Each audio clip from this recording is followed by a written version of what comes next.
Good morning. It's January 6, 2023. It's a Friday, and thank you for joining us this morning here on Agenda.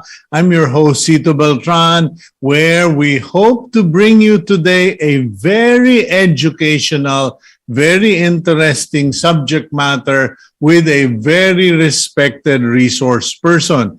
We are going to talk about his work as an urban planner, as someone who has put his heart, his mind, and his life into building up, designing, putting together projects and public spaces, as well as private, to give all of us beautiful destinations by putting urban planning and tourism together on the same plate. Now, before we do all of that, we will first go with the start of the program. But before I do that, I just want to say thank you for those of you who are Cignal TV subscribers from Luzon down to Visayas, down to Mindanao. Maraming salamat po. And of course, to our viewers on Facebook and on YouTube here and abroad. Also, thank you to Marco Borlongan, who consistently helps us with our PLDT home fiber optic internet. Hindi po yan paid advertisement, hindi po tayo endorser.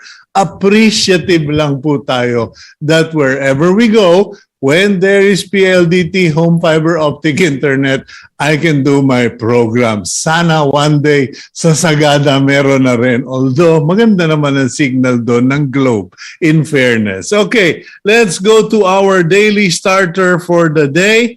And it speaks to me because I've had kind of rough morning today starting at 3:30 in the morning because someone passed, someone dear to my daughter Hannah. And it is during these times when you appreciate such daily starters.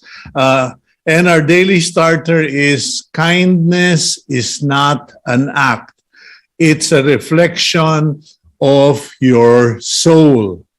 Okay, let me repeat that. Kindness is not an act. It is a reflection of your soul. We live in difficult times. We live in uncertain times, and death has become part of living.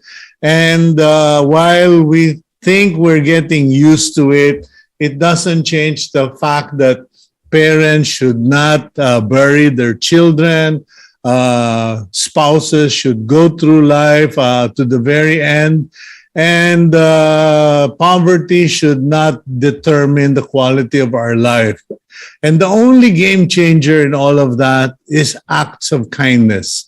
And I can attest to the fact that even strangers on Facebook joined us in praying for that young lady who was a good friend of our daughter. But in the end, the Lord's will be done. The Lord gives, the Lord taketh away. And we just want to remind everyone, when you have a chance, show an act of kindness. Because I remember that young girl for the acts of kindness that she did for my daughter. So our daughter, Hannah, and us, we are praying for her family. Anyway, moving on, let's now go to the front page of the Philippine Star. And today, January 6, 2023, Friday, the headline of the Philippine Star goes, "Some PNP executives won't submit resignation," while the chief PNP, General Azurin, says less than 10 top cops tied to drugs. Okay. Secretary Benhar Abalos yesterday called on all the colonels and generals in the PNP to submit their courtesy resignation as a first move for the faster cleanup of the PNP. However, a number of police generals and colonels have refused to cooperate, saying it makes things appear that they did not do anything for 30 years. The resentment is expected. The question now is, will Azurin and Abalos show teeth and determination? Okay. Basahin niyo po yung column ko this morning sa Philippine Star. At the top of the front page, food, agri prices push inflation further to 8.1%. The demand for food and purchases during December, especially the holidays, is being blamed for the higher than expected rate of food of inflation in the country. Meanwhile, the Department of Agriculture admits onion prices out of control. Okay? Maybe they should say they have no control, never had any control. Okay. China seeking resolution to Pinoy fishermen's plight. After meeting President Bongbong Marcos and President Xi Jinping of China have agreed to cooperate, to strengthen ties, and yet China has not come up with any firm commitment regarding Filipino fishermen's right to fish in their own territory. COVID data transparent according to China. China insists that their data, information, and reports regarding COVID in the country is transparent.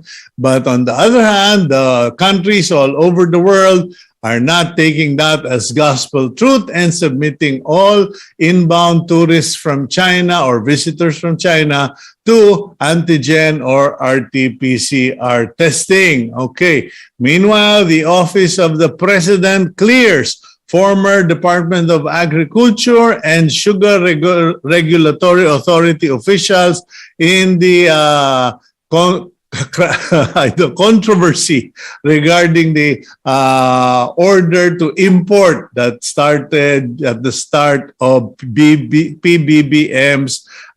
presidency. Philippines still not keen on new travel restrictions.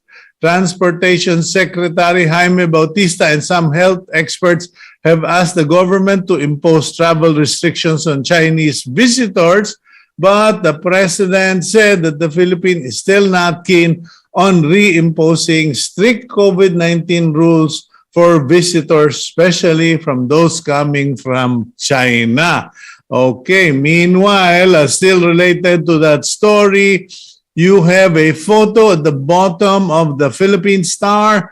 Medical personnel wait for passengers arriving on an Air China flight from Guangzhou, China in a COVID-19 testing area set in Rome's Leonardo da Vinci International Airport in Fiumicino, Italy. Italy has made COVID tests mandatory for all passengers arriving from China. So ayun po, no? That is the bulk of the story, and I do hope that you will all read the Philippine Star, whether the actual newspaper itself, or go online and read Philippine Star online. Excuse me. Let's now move on to our featured personality this morning, a good friend I've known for some time, and he is probably the country's top talent in terms of urban development, planning, etc. And we have invited him to the program because during the holidays, people kept talking individual who seems to have his hands in many projects and is respected. Here's the intro video. Paulo Alcazaren is a landscape architect and an urban planner. He is the principal architect of PGAA Creative Design. Alcazaren, who has over 3 decades of experience as a design consultant, has won several awards from various organizations. Good morning, Paulo. Welcome to the program. Morning, Cito. Happy New Year. And before anything else, condolences to your daughter on her loss. Well, yeah, I just want to make sure, ladies and gentlemen, you understand. My daughter Hannah is okay. It was her friend who passed away. Mahirap na. Baka bigla ako ulanin ng bulaklak dito, bro. Okay, anyway, Paulo, welcome to the program.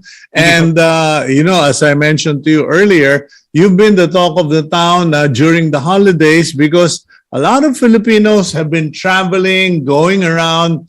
And I have to say it, there's so many beautiful places in the country, but they are places where, we discovered them, but they had not been prepared or did not grow with the influx of commerce, tourism, etc. And so what you have is a mishmash. Kumbaga sa Tagalog, kung ano yung favorite merienda nating halo-halo, yung tourist destination natin, nagmukhang halo-halo na rin.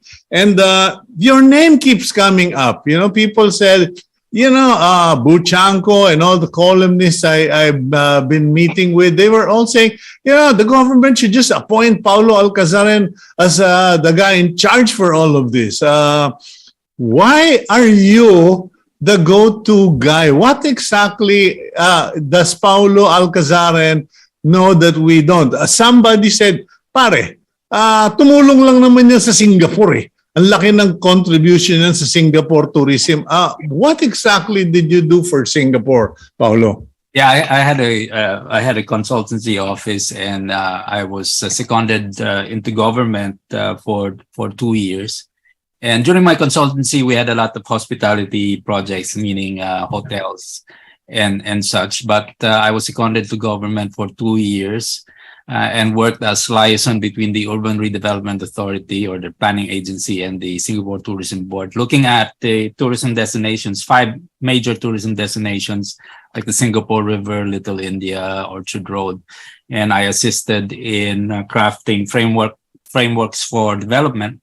So some of what you see in the river and Orchard Road today was done by myself in a special department at the Singapore Tourism Board. So it's physical planning, urban design, and a lot to do with making sure that tourists have access to these sites and then they're comfortable in going around. But the general rule is you make it comfortable and good for the locals, and it will be comfortable and good for tourists also. So there's really a great overlap between good urban design and good tourism planning. It's access, it's amenities, it's comfort, but on the very detailed level is ensuring that this site, say the Singapore River, you can easily get to it.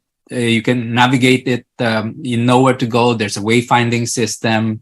It aligns with the narrative that the Singapore Tourism Board want to project for visiting tourists. So you tell the story, and when you get there, the product is ready. There's a lot of amenities for tourists. There's always a tourism office in all of these destinations. But the good thing about Singapore is almost all of the tourism sites are accessible by the MRT. So you don't need to get in a car. You can access all of this. So that's a difference between tourism here and tourism in Singapore. Singapore is a city. So there is a difference between physical planning for city-based tourism and physical planning or urban design and context for, say, destination islands like Bora or Siargao, Camiguin, any of our sites. There's a difference. Singapore is essentially not one big island, but actually it has about a dozen more smaller islands. But Philippines is 7,500 or so islands, and you're right. We have not prepared our island destination. Everything is low-hanging fruit. I think the local term that is now popular in use in all of these things is diskarte. Dumidiskarte lang yung mga tao when they discover something or naging popular, like your halo-halo analogy, then people start to flock. And then when they do flock to it, like Bora in the 70s, then the local municipality, which is Malay, Of course, it's now a first-class municipality is not prepared. But having said that, by law on paper, all of our 145 cities and 1,500 towns are required to prepare comprehensive land use, of which tourism is a required layer in that land use planning or planning for that municipality or city.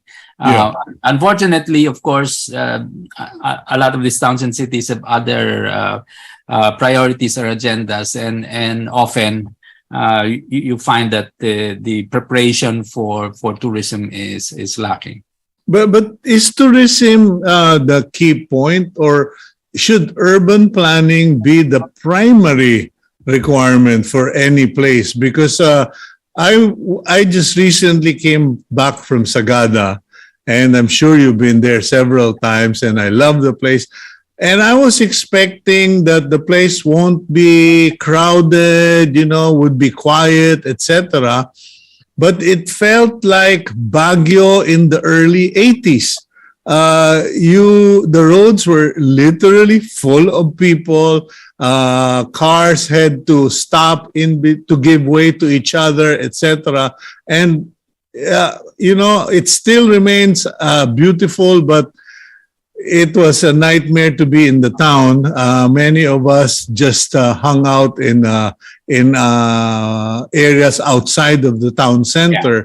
But should urban planning be the primary rule instead of just talking about urban planning in relation to tourism? Yes, definitely. All our towns and cities need planning, but in connection with tourism, the key principle is carrying capacity. Remember, Boracay had exceeded the carrying capacity, the capacity of the destination to accommodate visitors without compromising the integrity of the attraction that you came there for, which Boracay is the number one bad example for, and therefore the government had to close it for 2 years to rehab it. And unfortunately, the rehab is a retrofit, is a fixing up of problems. And unfortunately, we have not learned from the lessons of Boracay. So if we go to the other destinations like Siargao, Camiguin, Siquijor, all of these destinations, of course, Palawan, Coron, Busuanga, you go to the towns and you see exactly the same problems that Bora had faced. And we have not learned to come in and institute a framework for development and controls for carrying capacity that should be in place before you open it up for tourism.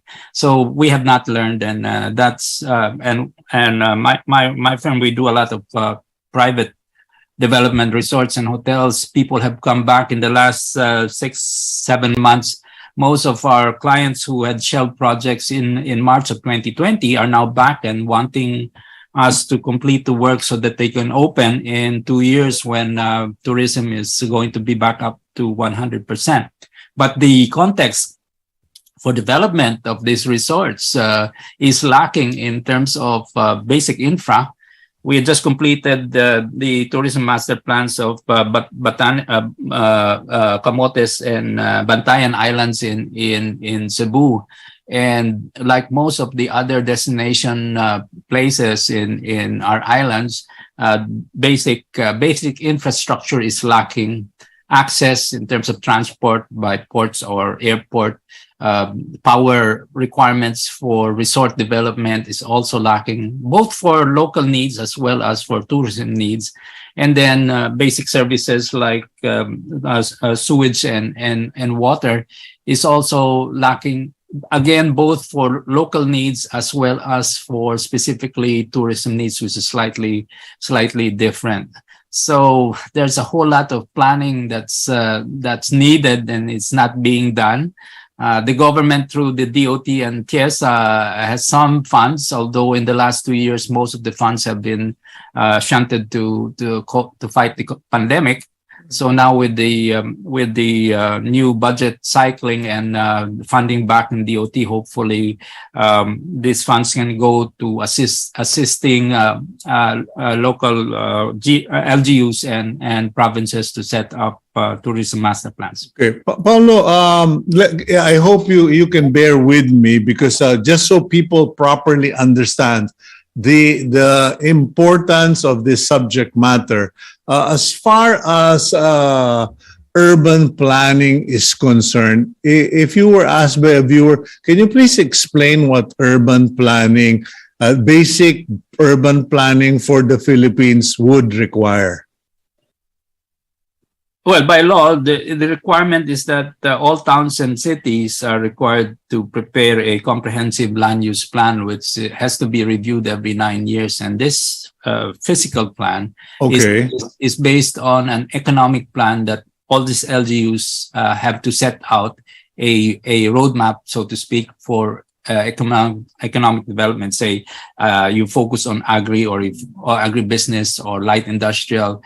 So this translates to determining physically in your town or city where things are going to be, where the industries, where the places of commerce, where the places of residence. So the physical master plan is important because it sets again the framework for the infra that needs to be put in to support it. So because under that Land Use Act that you were talking about, what's happened on the ground is I know of many towns and cities, they designated areas not as part of a development plan but as a tax map. They essentially, this is, we're going to reduce the area of agriculture. We're going to increase the area for commercial. We are going to move the residential over to this side so that they could actually get more revenues in terms of real estate, in terms of business tax, etc. But in terms of what you are the master at, which is urban development, where you said it's not just who goes where or what is put up where. It is also where is the road going to pass through, where are you going to have your sewage lines, where will the power lines be, etc. Yeah, understood. I mean, a lot of the times everything is low-hanging fruit driven or neoliberals. You're going for highest profit, the quickest. But that's not the highest and best use. The highest and best use is something that needs to be sustainable, something that will not compromise the ability of future generations to benefit from the lay of the land. So that means really rational planning to make sure that the growth of the city is accommodated in terms of population and in terms of the economics of the area. When you do development, it does not, again, compromise environmental, ecological balance. So you make sure that all of the ill effects of climate change is taken into account. It's very complex and it involves a lot of planning at the various levels. Each of the towns and cities is required a city or municipality planning and development office manned by a licensed and registered environmental planner or city planner. So unfortunately, the capacity of a lot of our towns and cities is lacking in that regards. And most importantly, the people who make the decisions on the interventions are the councillors or the elected members who are not fluent in the language of physical planning. Okay, now, is this an expensive venture? Because you're talking about TIEZA and the Department of Tourism having some funds for this sort of thing. But if, let's say, the president, because President Marcos Jr. had said at the start of his administration that as far as tourism development is concerned, he would want for all our airports to be upgraded. And it brought me back to the days when I used to build resorts, and we, the developers, would tell the government, just put the airport, the terminal, and the roads, and we'll take care of the tourists, getting them here, etc. Now, is this an expensive venture? Can this be done nationwide, or should we be more realistic and say, okay, tourism destination na lang ang targetin natin dahil yung mga bayan sa Pilipinas, particularly Metro Manila, is dead and gone? No, it's an essential process, and we have to spend the money to plan. Not planning will entail that you will spend much more because of the mistakes of not planning. You plan so that you can be most efficient in the use of your resources. In terms of transport and specifically air transport, the tourism master plan of 1991, there's several administrations ago, already set the template for the 8 or 9 gateways to the Philippines, targeting which regions or areas needed access by foreign tourists, because as you know, the rule of thumb is for your tourism to really pick up, as it does in say Thailand or Bali, you land in the country and you should be checked in your resort or hotel within 1 hour. The Philippines, that's not so. You lose half a day. Unless you get stranded at the airport. Yeah, you get stranded at the airport. And so the tourists will be dissuaded from coming to the Philippines because they know they'll lose a day. When in other places, you're in your resort within the hour. And the master plan of 91 by Gonzales really identified the areas like Panglao. And that airport took 3 decades to complete. 30 years. 30 years. That's the cart before the cart after the horse, or the horse after the cart. You have to lay the infrastructure first. And in any case, all of this infra will benefit the local economies, not just tourism. So the difference between a tourism gateway and versus a local hub or a local destination is really the length of the runways. So essentially now you have to have runways of 2+ kilometers to be able to land the small jets. But that's almost a standard now for any airport. So it doesn't we can't get around the fact that all our airports have to be up to standard.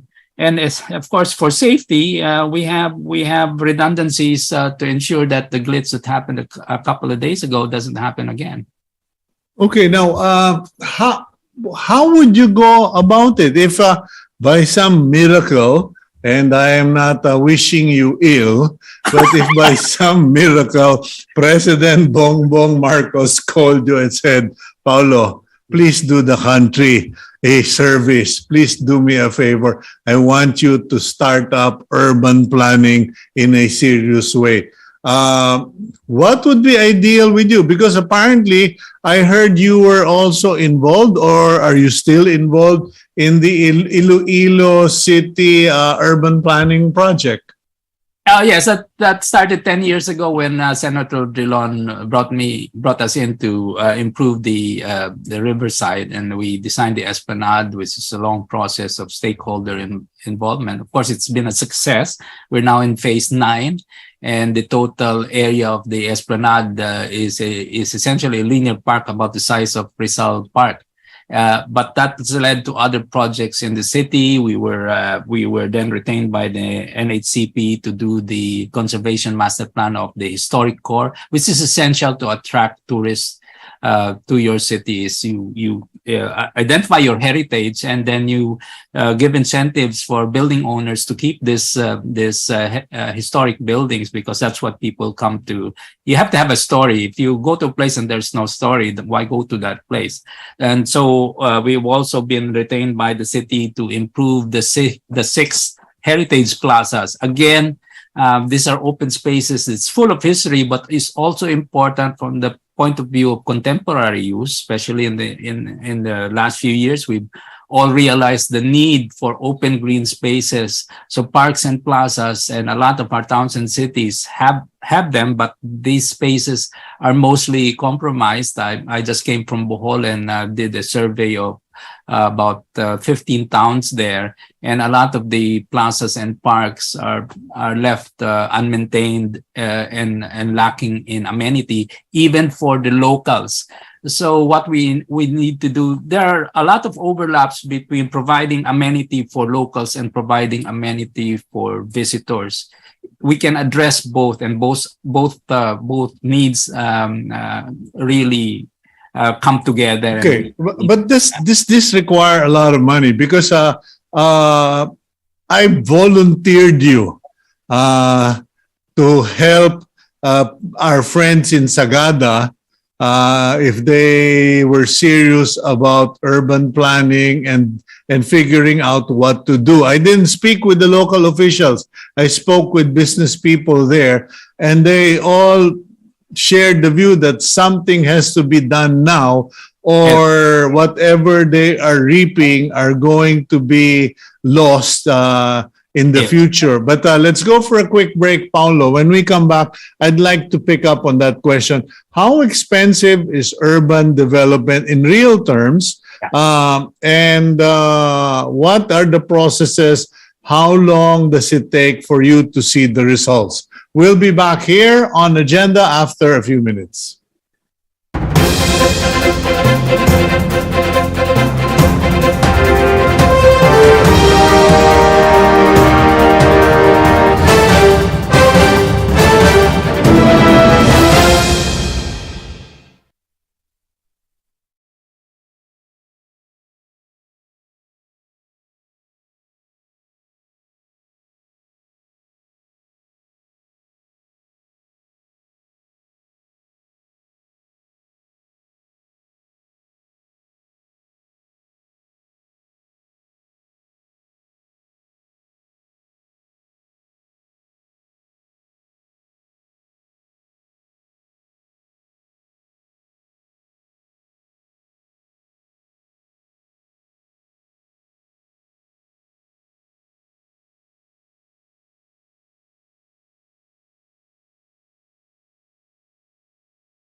Okay, welcome back to the program Agenda. I'm your host, Cito Beltran, and still with us, landscape architect, urban planner, Paulo Alcazaren. Paulo, before the break, I was going to ask you, I wanted to ask you regarding the actual cost of urban plans, because when we were doing resorts in the early 80s, our biggest expense and apprehension were the EECs, or environmental, or the certificates for environmental impact.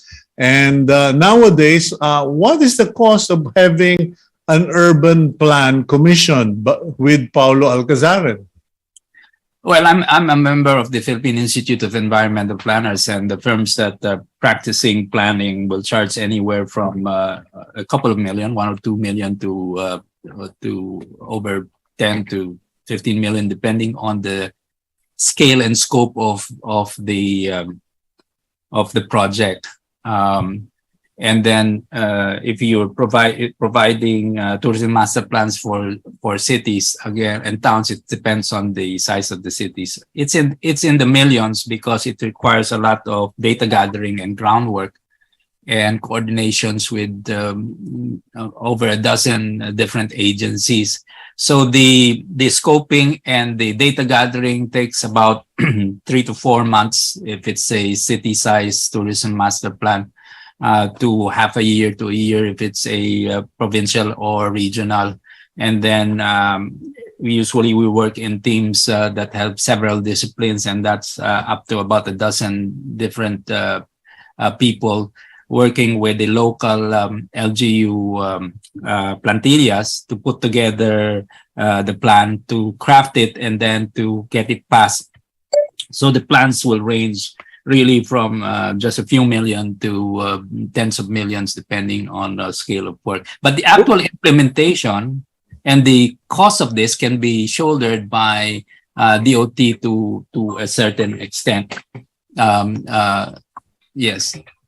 Okay, now, so it can be as low as 2 million to 10 million to even more, depending on the area, the size, and the extent of the study. Now, how do you go about in making the plan? Because I think a lot of people, especially on the business end, I think we lost Paulo there, Gab, but let's try to reconnect with Paulo Alcazaren, because this is the meat of our conversation. Many people are afraid or reluctant to, okay, there we go. Someone called Paulo probably. Sorry about that. I forgot to mute my phone. My bad. Yes. Okay, so let's say you were commissioned, okay? Many people are worried that if a government or a town or whatever commissions for an urban planning, that they will be dictated upon and not be considered as a pre-existing business, etc. How do you figure out what stays, what goes, what is essential, what is not ideal to have in the plan or locations? Well, planning is participative. So our task as planners is to capacitate the people involved in the planning, which is the local stakeholders, and we guide them through the process of crafting the plan. So we ask what the vision is, and we advise what could be the potential of the site after our studies. So we show people what has been done, hopefully in similar destinations or sites within the Philippines, if not within the region at least. We can't use examples of, say, San Francisco or New York. It's totally different. Yeah. So we show people what is the potential of their town or site or area, and then we guide the stakeholders in the process. So there's a lot of stakeholder engagement and discourse or discussions, and then we find a middle road, so everyone's on board. So that is the process. Having said that, the challenges are always preconceived notions of what tourism should look like, and sometimes it's really not compatible with what they have on site. A lot of people think that tourism is more for more shopping malls, but when it's not. Some people believe it's only white sand beaches, when other types of beaches can also draw in tourists. So you fail to realize that a lot of people fail to realize that what they have is actually very attractive for I noticed that in San Juan, La Union, they have a really nice black or gray sand beach, but I noticed that people weren't on the beach really. There were a few surfers who were surfing. Most Filipinos and even the foreigners were hanging out at the resorts, just chilling, eating, and gathering and saying, yes, that's the community. I mean, you don't need white sand. And like San Juan, La Union, and that whole strip all the way up, that's surfing. So the key attraction is surfing, but also it's the community that's already established, especially for millennials. It's a place to go, chill out places, and then very small boutique hotels. The formula for success is that, but San Juan and all the way to San Fernando, Poro Point, it has a lot of problems. Again, similar to what Bora went through in the lack of the physical framework. There are no sidewalks. If you go to Coron, if you go to Busuanga, if you go to all of these places, the towns develop without the necessary infrastructure for walking. So you have I just came from Panglao, and you had your tourists walking with their maletas on the gravel shoulders of busy roads.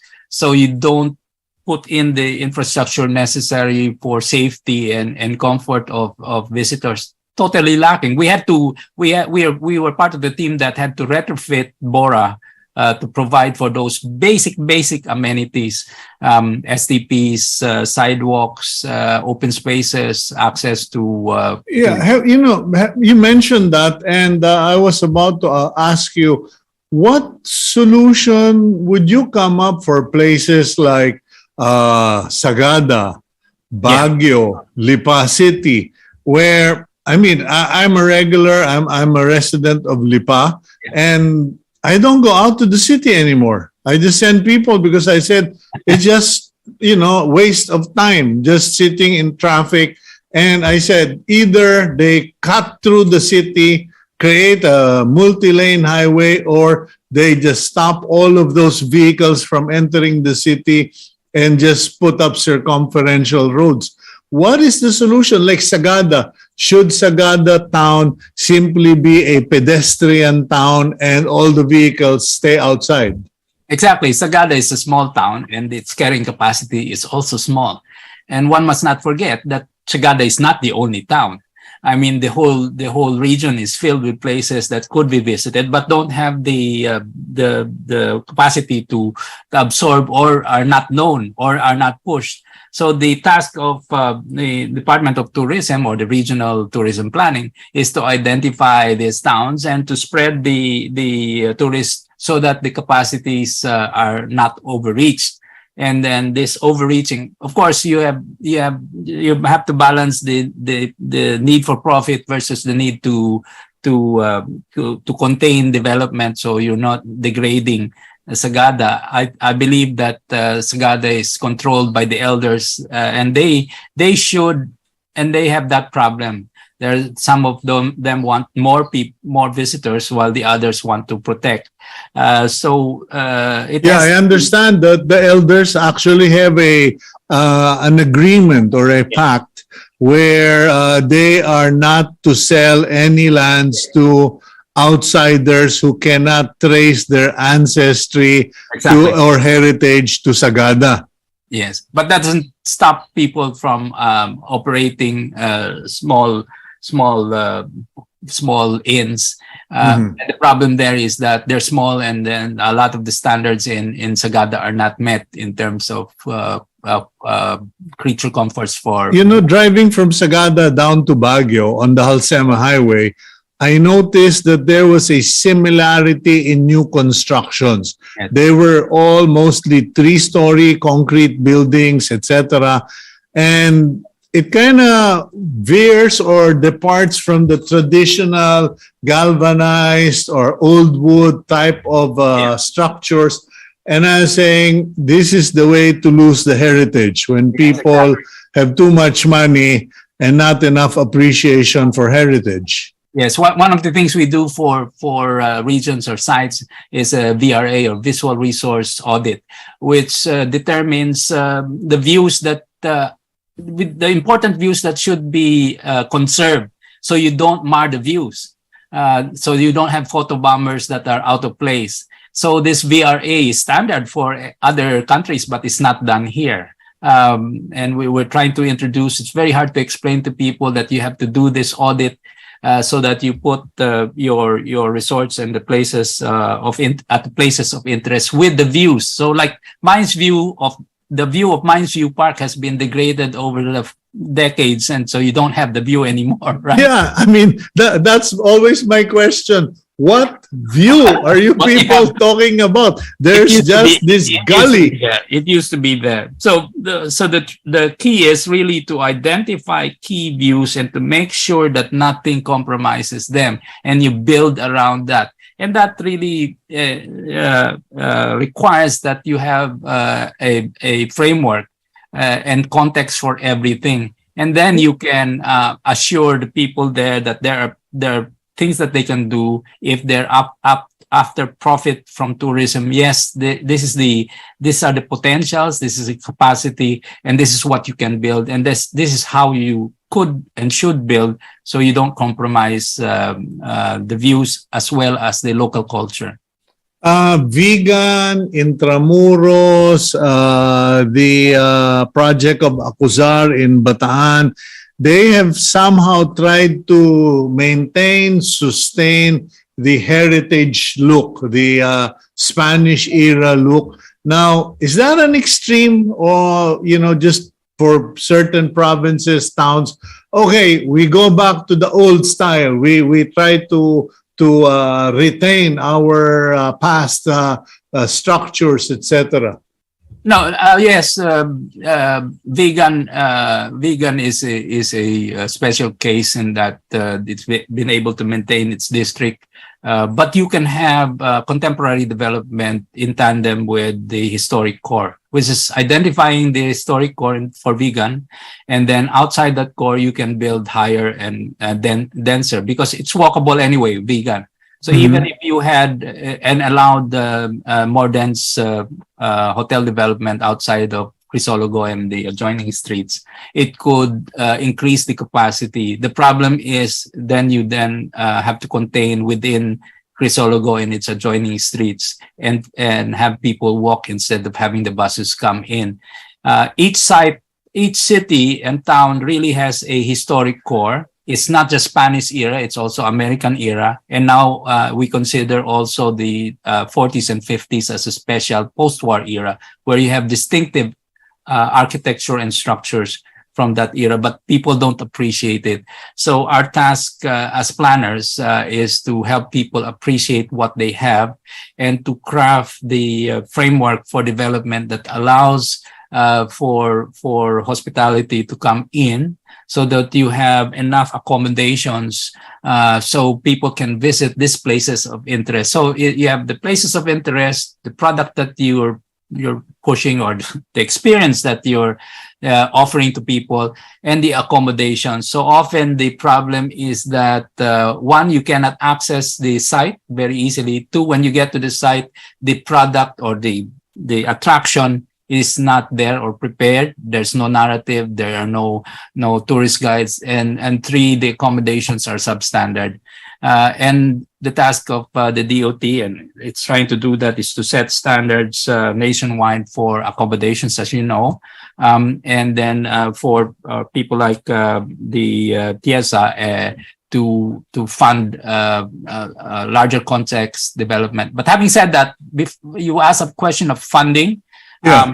In the previous administration, DBM had a green fund. It's 2.5 billion a year, which allocated to unfortunately only to the cities. 145 cities, you can come in and request for funds to develop your parks and open spaces, which are usually the tourist attractions anyway, also for these towns and cities. Unfortunately, that program ended, I believe, last year. Hopefully, the DBM can be convinced to continue the program, but also somehow find a counterpart funding for the 1,500 municipalities.